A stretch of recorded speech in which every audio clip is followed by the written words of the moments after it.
یہ ایک ایسا خوفناک طوفان تھا کہ جس نے دنیا کی تمام چیزوں کو ڈبو کر رکھ دیا تھا۔ بڑے بڑے پہاڑ پانی کی موجوں کے سامنے غائب ہو گئے۔ یہ طوفان اتنا خطرناک تھا کہ اس میں دنیا کی تمام آبادی ختم ہو چکی تھی، لیکن پانی کی ان بڑی بڑی موجوں کے اوپر صرف ایک کشتی تھی جو تیر رہی تھی، اور اس میں موجود 80 لوگ جو اس دنیا میں باقی رہ گئے تھے۔ یہی وہ لوگ تھے کہ جن سے یہ دنیا دوبارہ آباد کی گئی اور نسل انسانی کو بچایا گیا۔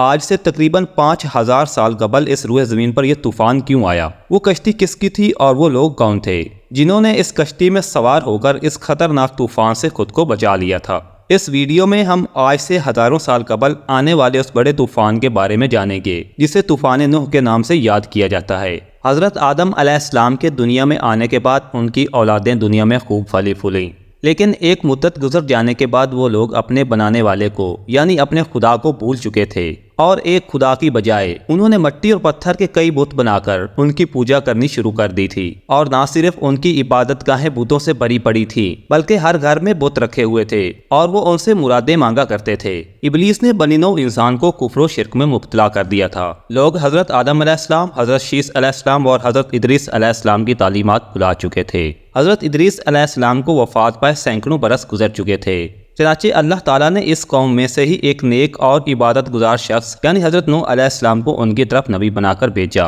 آپ کے والد کا نام لمک تھا اور وہ حضرت آدم علیہ السلام کے بیٹے شیث کی اولاد میں سے تھے۔ حضرت نوح علیہ السلام اللہ تبارک و تعالیٰ کے پہلے رسول ہیں جنہوں نے اپنی قوم میں تبلیغ کی۔ آپ پر کتابیں نازل ہوئیں۔ حضرت نوح علیہ السلام نے اپنی قوم کو اللہ تعالیٰ کے احسانات جتلا کر سیدھے راستے پر چلنے کی تلقین کی اور بری راہ سے منع فرمایا جس پر وہ چل رہے تھے، اور ان کو یہ بتا دیا کہ اگر تم نے بتوں کو چھوڑ کر ایک خدا کی طرف رجوع نہ کیا تو تم پر عذاب آ سکتا ہے۔ آپ علیہ السلام نے اپنی قوم کو اللہ تعالیٰ کی وحدانیت اور عبادت کی طرف دعوت دی، اور آپ نے اپنی قوم سے کہا کہ میں آپ کو کھول کھول کر ڈر سنانے اور یہ پیغام پہنچانے آیا ہوں کہ اللہ کے سوا کسی کی عبادت نہ کرو، کیونکہ اللہ تعالیٰ کی ذات ہی عبادت کے لائق ہے، اور اگر تم اسی طرح کفر و شرک میں مبتلا رہے تو مجھے ڈر ہے کہ تم کسی سخت عذاب میں مبتلا نہ ہو جاؤ، اس لیے تم کفر و شرک کو ترک کر دو اور ایک اللہ کی عبادت کرو جس نے ہر ایک چیز کو پیدا کیا۔ حضرت نوح علیہ السلام کی قوم نے اس تبلیغ کے جواب میں آپ کو جھوٹا قرار دیا اور آپ کی دعوت سے بھی انکار کر دیا، اور آپ کی قوم کے لوگوں نے آپ کو دھمکی دی کہ اگر تم اپنی واضح و نصیحت اور دعوت و تبلیغ سے باز نہ آئے تو ہم آپ کو پتھر مار مار کر قتل کر ڈالیں گے۔ اس زمانے میں لوگوں کی عمریں کافی لمبی ہوا کرتی تھیں، لہذا حضرت نوح علیہ السلام نے بھی کافی لمبی عمر پائی۔ آپ علیہ السلام اپنی قوم میں 950 سال تک تبلیغ کرتے رہے اور بے انتہا کوششیں کی کہ آپ کی قوم لا شریک معبود پر ایمان لا کر کفر و شرک سے توبہ کر لے، مگر آپ کی قوم پر کوئی اثر نہ ہوا۔ اس قوم میں صرف چند غریب لوگ تھے جو آپ پر ایمان لائے، جن کی تعداد صرف 70 یا 80 تھی۔ جب توحید کا درس دیتے دیتے مدتیں گزر گئیں اور ان پر کوئی اثر نہ ہوا تو ان کی مخالفت اور دشمنی میں اضافہ ہوتا گیا۔ اللہ تعالیٰ نے اپنے نبی کے اطمینان کے لیے ان کی طرف وحی فرمائی کہ جن کی قسمت میں دولت ایمان تھی وہ ایمان لا چکے ہیں، اور ان کے علاوہ کوئی بھی ایمان لانے والا نہیں، اس لیے آپ ان کے لیے غمزدہ نہ ہوں۔ اب مہلت کی گھڑیاں ختم ہونے والی ہیں اور ان کی تباہی کا مقررہ وقت آ پہنچا ہے۔ اللہ تعالیٰ نے حضرت نوح علیہ السلام کو حکم دیا کہ ایک کشتی بناؤ، کیونکہ آپ کی قوم کو ایک بڑے سیلاب سے ہلاک کرنا مقدر ہو چکا تھا، اس لیے اللہ تعالیٰ نے پہلے سے ہی اپنے نبی کو ایک کشتی بنانے کا حکم دے دیا۔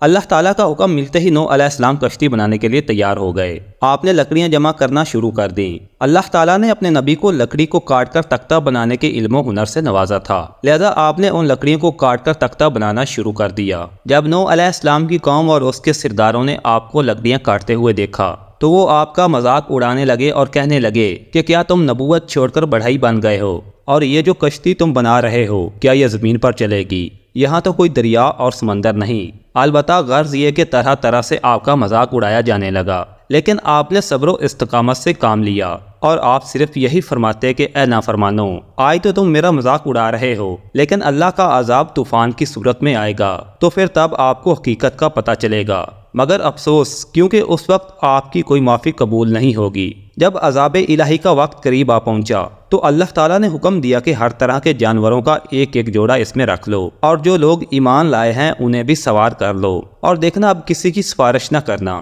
حضرت نوح علیہ السلام نے احکام الہی کے مطابق سب کو سوار کر لیا اور خود اللہ تعالیٰ کی عبادت میں مصروف ہو گئے۔ آخر کار طوفان کے آثار ظاہر ہونے لگے اور دیکھتے ہی دیکھتے زمین کے ہر گوشے سے پانی ابلنے لگا آسمان سے قیامت خیز بارش ہونے لگی اور ہر چیز کو بہا کر لے جانے لگی، گویا وہ قیامت کا منظر تھا۔ کشتی پانی کی پہاڑ جیسی لہروں کے اوپر تیر رہی تھی۔ حضرت نوح علیہ السلام نے اپنے بیٹے کنعان کو دیکھا جو ایک اونچے پہاڑ پر موجود تھا۔ نوح علیہ السلام نے کہا کہ اے میرے بیٹے، ہمارے ساتھ کشتی میں سوار ہو جاؤ اور کافروں کے ساتھ نہ رہو۔ اس نے کہا کہ آپ میری فکر نہ کریں، میں ایک سب سے اونچے پہاڑ پر چڑھ گیا ہوں اور میں اس پانی سے بچ جاؤں گا۔ تو اس کے والد یعنی نوح علیہ السلام نے کہا کہ آج عذاب الہی سے کوئی نہیں بچ سکتا۔ اسی دوران ان دونوں کے درمیان پانی کی ایک بڑی لہر حائل ہوئی اور وہ پانی کی اس لہر میں غرق ہو گیا۔ طوفان نوح میں پانی کی لہریں اس قدر بلند تھی کہ انہوں نے روئے زمین کے تمام پہاڑوں کو بھی اپنے اندر چھپا لیا تھا۔ زمین پر کوئی بھی چیز زندہ سلامت نہ تھی، سب کچھ نیست و نابود ہو چکا تھا۔ صرف نوح علیہ السلام کی کشتی ہی تھی جو پانی کی بڑی بڑی لہروں کے اوپر تیر رہی تھی۔ کچھ روایتوں کے مطابق اس کشتی میں 80 افراد تھے اور ان میں سے ہر ایک کے ساتھ ان کا کنبہ بھی تھا۔ یہ لوگ اس کشتی میں تقریباً 150 دن رہے اور یہ کشتی جودی پہاڑ پر جا کر ٹھہر گئی۔ پھر حضرت نوح علیہ السلام نے روئے زمین کی خبر لینے کے لیے ایک کوے کو بھیجا۔ کوے نے زمین پر مردار دیکھے تو ان پر چپٹ پڑا اور دیر کر دی، جس کی وجہ سے آپ نے پھر کبوتر کو بھیجا۔ کبوتر ایک زیتون کے پتے کو ساتھ لے کر واپس آیا اور اس کے پاؤں پر کیچڑ لگی ہوئی تھی، جن کو دیکھ کر حضرت نوح علیہ السلام نے اندازہ لگایا کہ زمین خشک ہو چکی ہے۔ نوح علیہ السلام جودی پہاڑ سے نیچے زمین پر اتر آئے اور ایک بستی کی تعمیر شروع کی جس کا نام سمانین رکھا، اور یہیں سے نسل انسانی کی دوبارہ سے شروعات ہوئی۔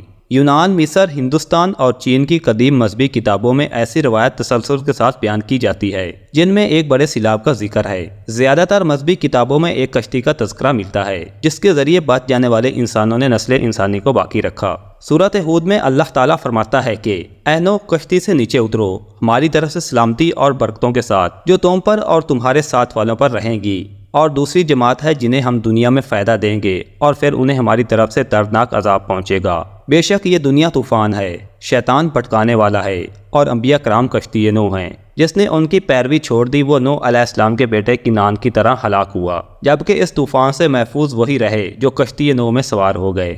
Thanks for watching and keep subscribing.